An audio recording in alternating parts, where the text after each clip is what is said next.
Bonjour à tous et bienvenue sur Tesla Alsace. Alors une petite vidéo sur la 2021.40.6 pour vous montrer les différentes mises à jour. La première, c'est que maintenant vous pouvez avoir un avertissement sonore quand vous mettez le régulateur actif dans le menu autopilote.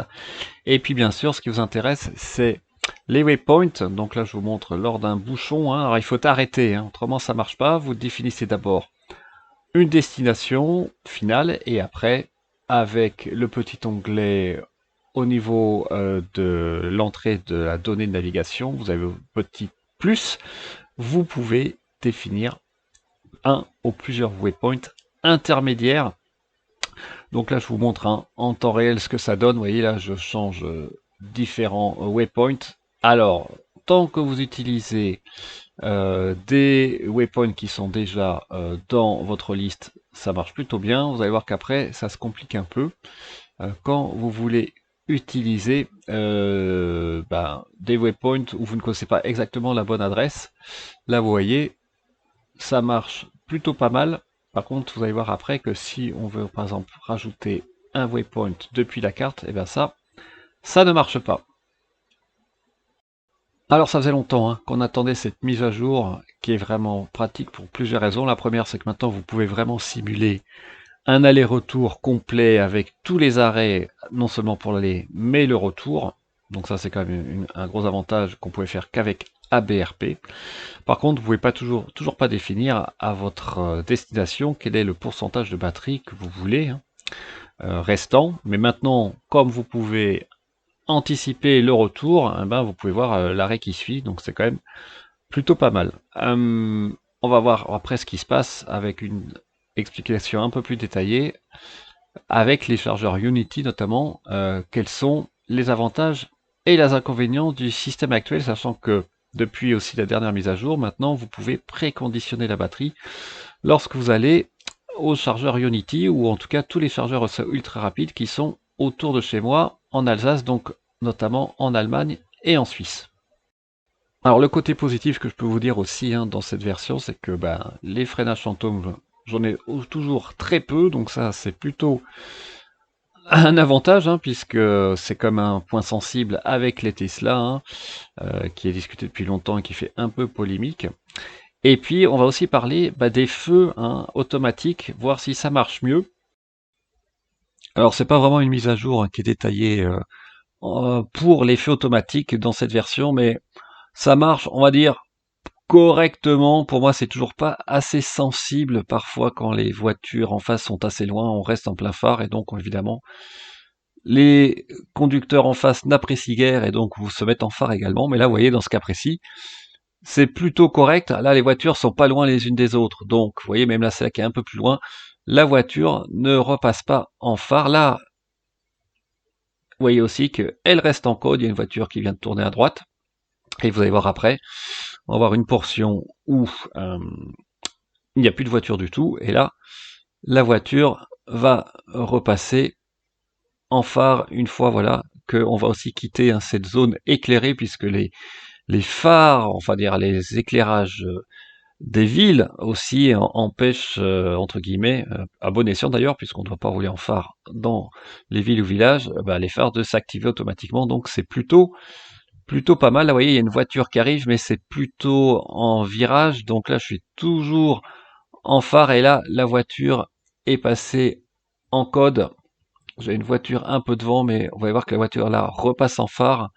Donc bon, encore à améliorer, mais on va dire c'est pas trop mal, même si ça pourrait quand même être nettement mieux.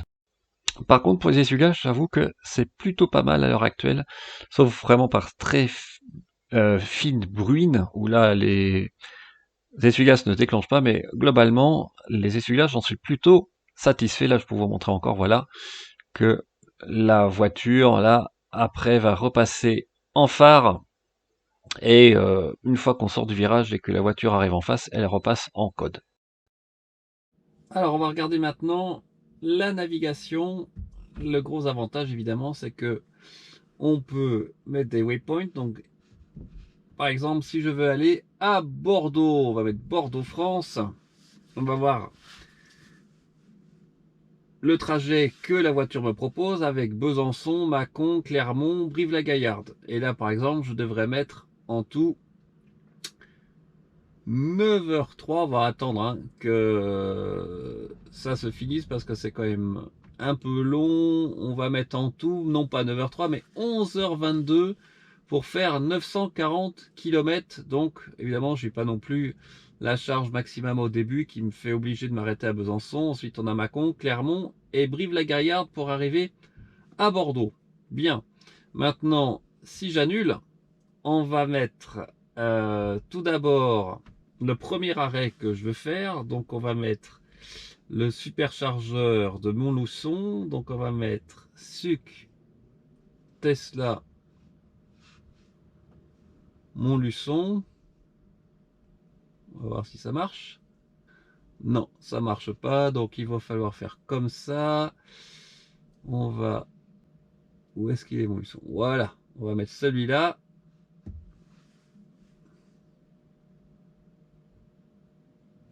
Et le problème, c'est qu'après, si je mets Bordeaux, vous allez voir le souci tout de suite qui se passe, c'est qu'il me met Bordeaux en premier. Donc évidemment, ça ne va pas puisque je refais le même trajet avec Besançon, sauf que maintenant, il me met Bordeaux, puis ensuite, il me fait retourner à Montluçon. Donc c'est pas exactement ce que je veux faire.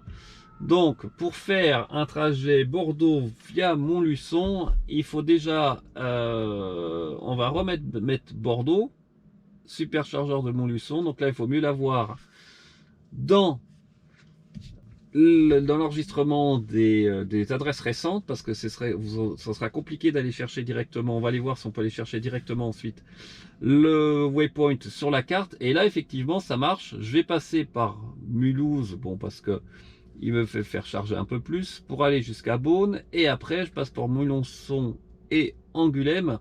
Et vous voyez que là, en tout, je vais mettre 11h04. Donc, c'est même un peu plus rapide, vous voyez, que ce que me propose au départ la voiture. Mais vous voyez que ensuite, il faut aller voir par où la voiture fait passer. Donc, Beaune, Montluçon. Et après, on s'arrête encore à Angoulême.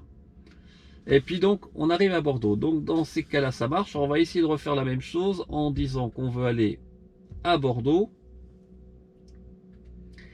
Et on va voir si on peut rajouter un waypoint. Vous voyez que là, pour rajouter un waypoint, je n'ai pas le choix. Il faut que je le tape. Ou alors, on va essayer de mettre, par exemple, je ne sais pas moi, superchargeur de Montluçon. Il veut pas. Donc, on va essayer de l'écrire comme c'est marqué en bas. Super chargeur. Alors là, il me l'écrit effectivement puisque je l'ai mis. Tesla superchargeur. Est-ce qu'il va me le mettre en waypoint? Non, il ne me le met pas en waypoint. Donc en fait, vous ne pouvez pas utiliser la commande vocale pour ajouter un waypoint. Je vais recommencer encore une fois. Je vais remettre Bordeaux.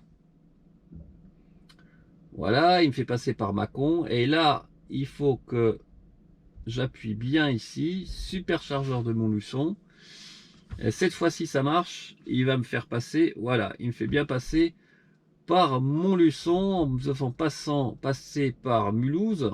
Donc ce qu'on va essayer, c'est qu'on va essayer de squatter. On va pas essayer de passer par Mulhouse. On va rajouter le superchargeur de Besançon. Donc on va essayer on va voir si ça marche. Superchargeur.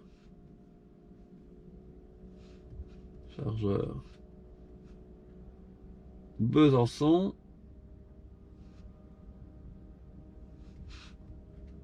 Non, ça lui plaît pas. Hein. Alors, on va le faire passer par Besançon. Besançon, Besançon, Besançon. Voilà. Donc là, il me fait passer par Besançon. Mais il me garde. Voilà, dans ce cas-là, ça marche mieux. Là. Mais il me fait passer. J'arrive en trichant un peu, à éviter le superchargeur de Mulhouse. Je passe bien par Besançon, Beaune, Montluçon, Angoulême. Donc, et on met combien de temps? On met 10h57. Vous voyez, là, je gagne encore un peu de temps. Donc là, j'essaye de faire évidemment quelque chose de compliqué. Mais ce qui peut être intéressant, c'est plutôt de planifier un aller-retour directement, on va dire, donc si je vais à Limoges, voilà. si je veux faire l'aller-retour, d'après ce que je comprends, il faut déjà mettre Mulhouse, donc ma ville, hein. Hop, voilà, je vais aller à Mulhouse, et après, je rajoute Limoges, qui est mon vrai point de destination. Voilà. Et là, ça va marcher. Je vais avoir à la fois la planification pour aller à Limoges. Voilà, et il va me dire combien de pourcents j'arrive à Limoges. Donc là, il me fait m'arrêter à Besançon. Et donc, je vais jusqu'à Limoges. Et après, j'ai le trajet retour. Alors, ce qui est intéressant, c'est que là, vous voyez, on n'a pas les estimations des pourcentages. On n'a que le pour. Ah, ça y est, ça vient. Donc, le pourcentage, on voit qu'on arrive à Limoges à 19%. En théorie, je pourrais rester à Limoges tant que je veux. Je recharge 30 minutes à Limoges et je peux faire le trajet inverse. Montluçon, Beaune, Besançon, et je reviens à Mulhouse avec 20%. Donc dans ce cadre-là, effectivement, je peux avoir mon trajet aller-retour. Alors c'est un peu, on va dire, pas très intuitif. Il faut déjà mettre la destination d'arrivée finale, donc ici Mulhouse, et après vous mettez vos waypoints intermédiaires, c'est-à-dire Limoges ou ce que vous voulez. Et dans ce cadre-là, effectivement, ça marche. Et ce que vous pouvez faire aussi, effectivement, c'est, par exemple, si je veux aller à Bordeaux, passant par Unity, il faut que je mette Bordeaux en d'abord, évidemment. Là, c'est le problème, c'est qu'en fait, on ne peut pas choisir le Unity qu'on veut. Il faut absolument connaître le nom de la station. Donc, je vais mettre Beaune. Voilà, station du Glanon. Voilà, station du Glanon. Hop.